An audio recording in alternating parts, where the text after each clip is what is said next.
Hey everyone, and welcome to the walkthrough of our new feature called Forms.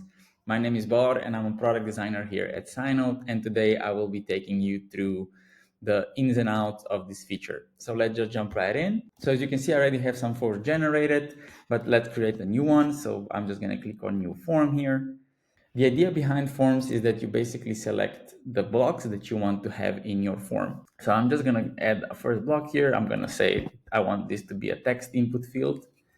And I'm just going to give it a name. And let's say I want to edit some description, the mark as non-applicable to each field. And I can also select it as a required or a non-required field. So let's just say we want to have it required and that we also want to have the mark as NA options. We also have some other input fields such as number, single choice, multiple choice, and date and time. So if I select number, this is a field that has some specifics. So again, we have a number, a description, and then we also have a unit. So let's say we want to have it in milliliters. And then another specific here is the response validation.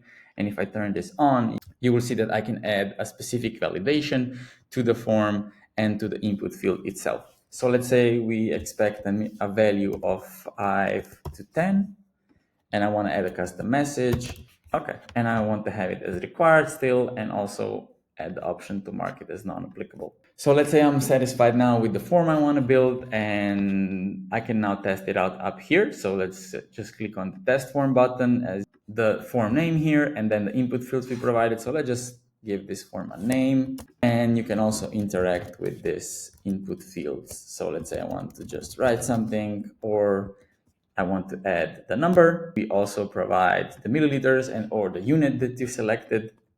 And let's say if I just do 7, it's going to be okay. But if I do something that's outside of the specific validation that we set, so let's say 3, it's going to display the error that you wanted. So let's say that I'm satisfied with this form. I tested it. Everything works fine. I want to start using it in our protocols. So I'm just going to publish the form here.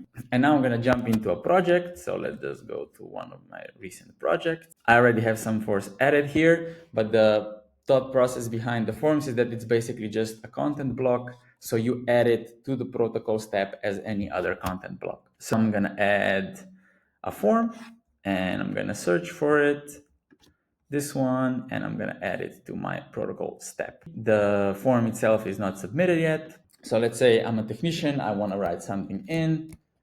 I did this task successfully.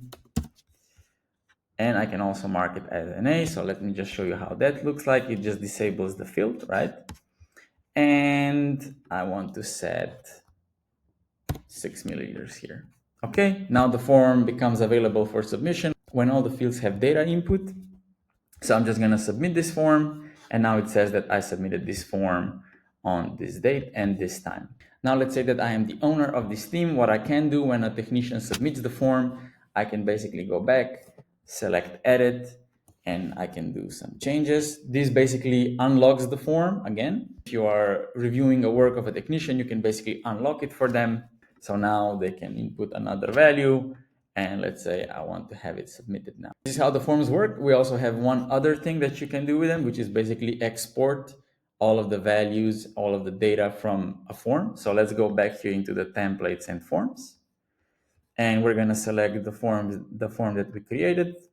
And we're going to say export.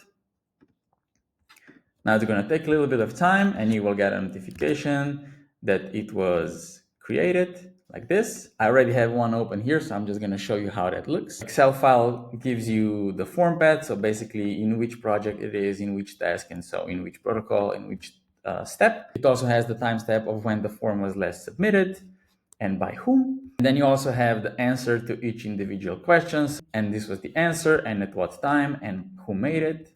And then the next input field, the next timestamp, the user, and so on and so forth. So every time I add a form to a step, this is how it gets recorded, and this is how you export all of the data. If you have any questions, please don't hesitate to reach out to us at product@scinote.net. We hope that you will have a lot of fun with this beta test, and we are looking forward to your feedback. Thank you, ciao.